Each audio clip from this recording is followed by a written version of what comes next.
की ओर से किए गए अपमान का बदला पुतिन जरूर लेंगे। पुतिन अमेरिका पर बड़े हमले की तैयारी कर चुके हैं। पुतिन ने जहां अपनी फौज को एटम बम एक्टिव करने के निर्देश दे दिए, ध्यान से सुनिए, और वहीं यूक्रेन में हाइपरसोनिक मिसाइल दागकर अपनी तैयारियों का टेरर शुरू कर दिया है। यूक्रेन के गैस स्टोरेज फैसिलिटी को निशाना बनाया गया है और रूस ने जिस मिसाइल से हमला किया उसकी स्पीड 13,000 किलोमीटर प्रति घंटा है।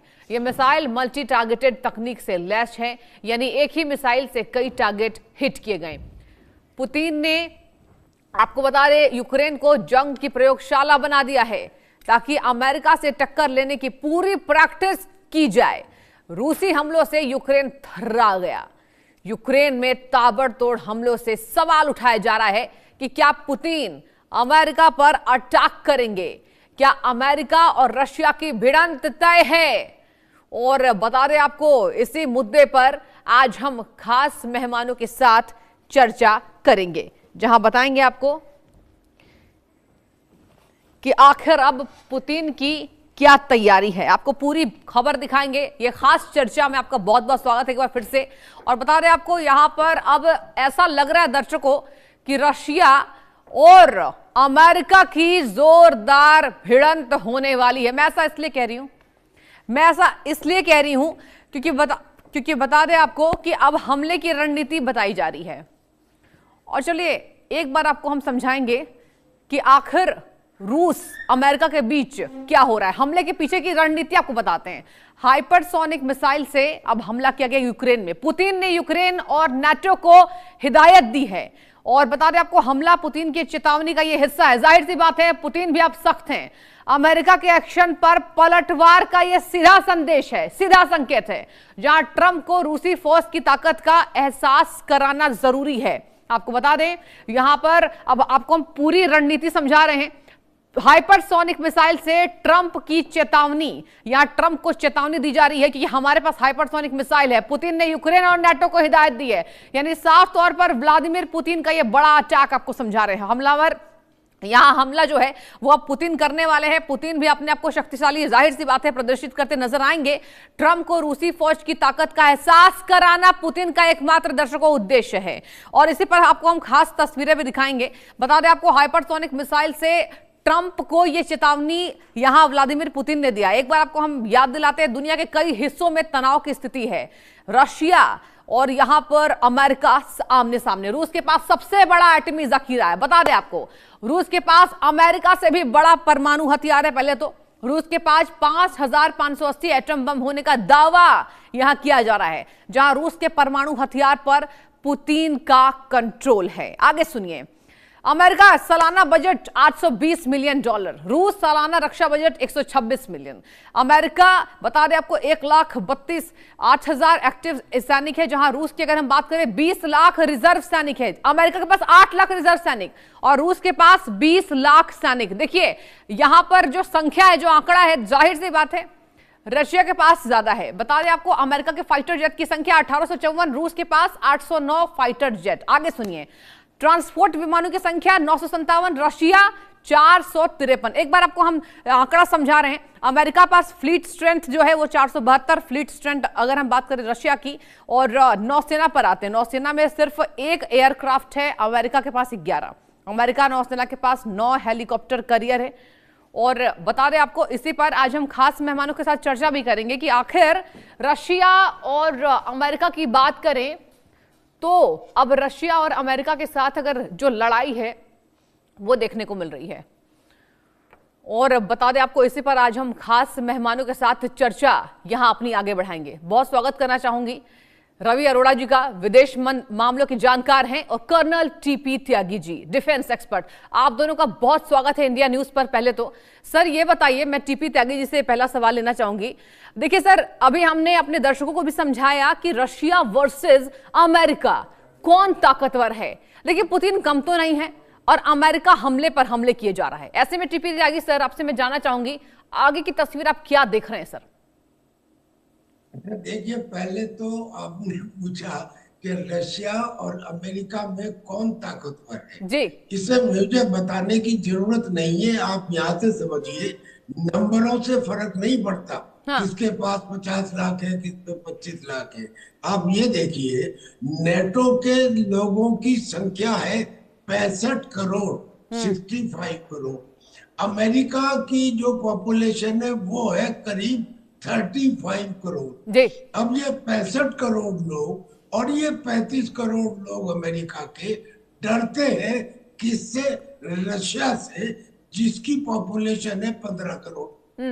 अब जिसकी पॉपुलेशन 15 करोड़ है, उससे डर के नेटो वाले अमेरिका के पास जाते हैं। तो ये कहना कि अमेरिका के और नेटो के पास मिला के उनका जो बजट है वो बहुत ज्यादा बजट है, रशिया का कम है, 1/8 बैठता है, इसलिए वो ताकतवर है, नहीं सर, गलत।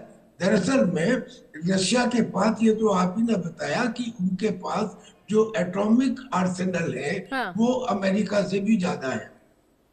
मान लीजिए ना भी होते, जो खास बात यह है कि उनके पास जो हाइपरसोनिक मिसाइल्स है और ऐसी मिसाइल्स है कि जिनका कोई तोड़ नहीं है, जिसका उन्होंने अभी इस्तेमाल किया। देखिए, जब एक मदारी बंदर को सिखाता है तो कुत्ते की पिटाई करता है। यानी कि अमेरिका ने जब उनके पहला वन ऑयल टैंकर को पकड़ा, अच्छा ये मैं बातें बताऊंगा कि ऑयल टैंकर नॉर्मल टैंकर नहीं था, पर कहने में जब पकड़ा तो उसका जवाब देने के लिए उन्होंने यूक्रेन के ऊपर अटैक किया, कीव के ऊपर नहीं, कीव के ऊपर नॉर्मल अटैक था, उन्होंने अटैक किया लवीव के ऊपर। Why Lviv? क्योंकि Lviv is next to Poland, यानी कि वहां से यूरोपियन कंट्री। और किस मिसाइल से किया? ऑर्शेनिक मिसाइल। क्यों? क्योंकि ऑर्शेनिक मिसाइल 10 से 12 मिनट के बीच में यूरोपियन की किसी भी कंट्री तक पहुंच सकती है, और ये मिसाइल ध्वनि की रफ्तार से 10 गुना ज्यादा तेज चलती है। इसमें MIRV टेक्निक है। MIRV टेक्निक का मतलब होता है multiple independently targetable return vehicle, यानी एक मिसाइल में 6 वारहेड है, हर वारहेड में 6 सब है। और ये जब ये मीडियम रेंज बैलिस्टिक मिसाइल है, जब ये एटमॉस्फेयर में आती है इसकी काइनेटिक एनर्जी बढ़ती जाती है, बढ़ती जाती है।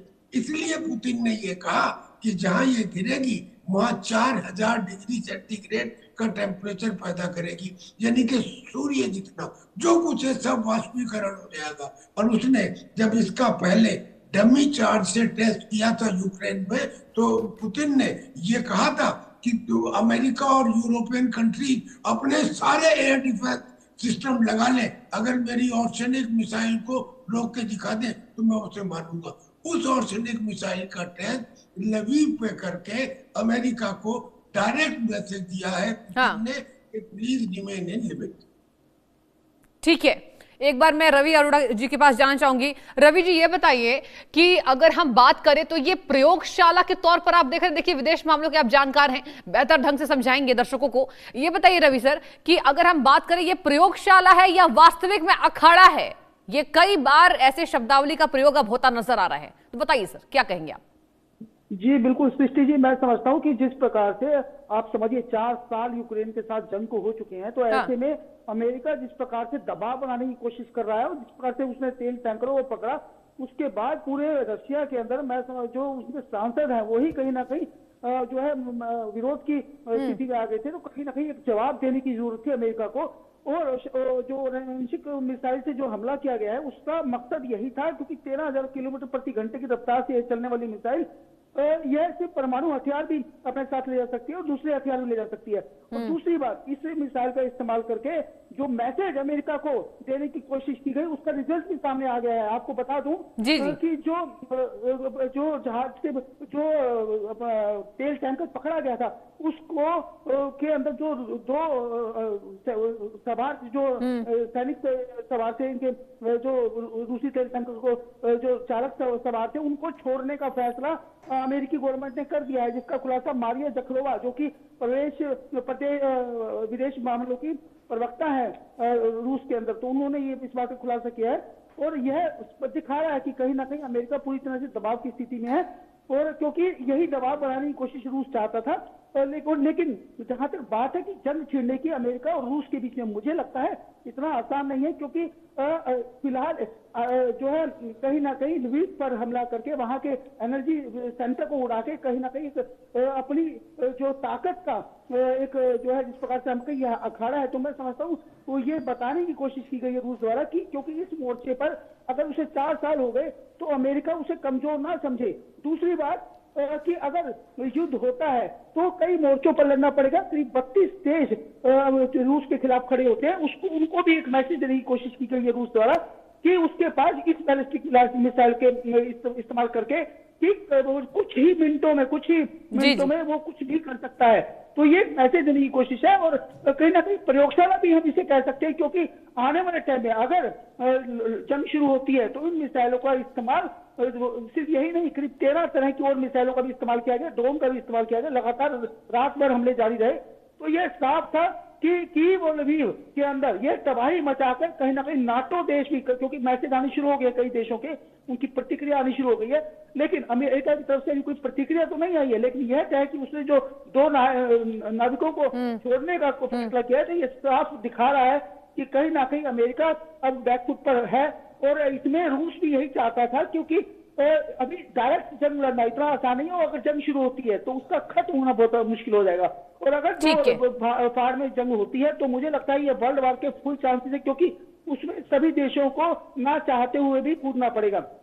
ठीक है। और रूस अभी फिलहाल चीन और नॉर्थ कोरिया के अंदर भी मैं समझता हूँ खासकर चीन का साथ जूझ जाएगा अगर ऐसी जंग होती है। तो ऐसे में अभी इतना आसान नहीं है यह डिसीजन लेना, लेकिन यह है कि कहीं ना कहीं जो मैसेज वो अमेरिका को देना चाहता है वो उसने कीव और लवीव पर हमले करके तेज करके खासकर और इन बैलिस्टिक मिसाइलों का इस्तेमाल करके यह दिखा दिया है कि कहीं ना कहीं वो अपनी पावर का इस्तेमाल आने वाले टाइम में करेगा। और यह नाटो देशों के लिए भी एक बड़ा मैसेज है। जी ठीक है, एक बार मैं कर्नल टीपी त्यागी जी से सवाल लेना चाहूंगी।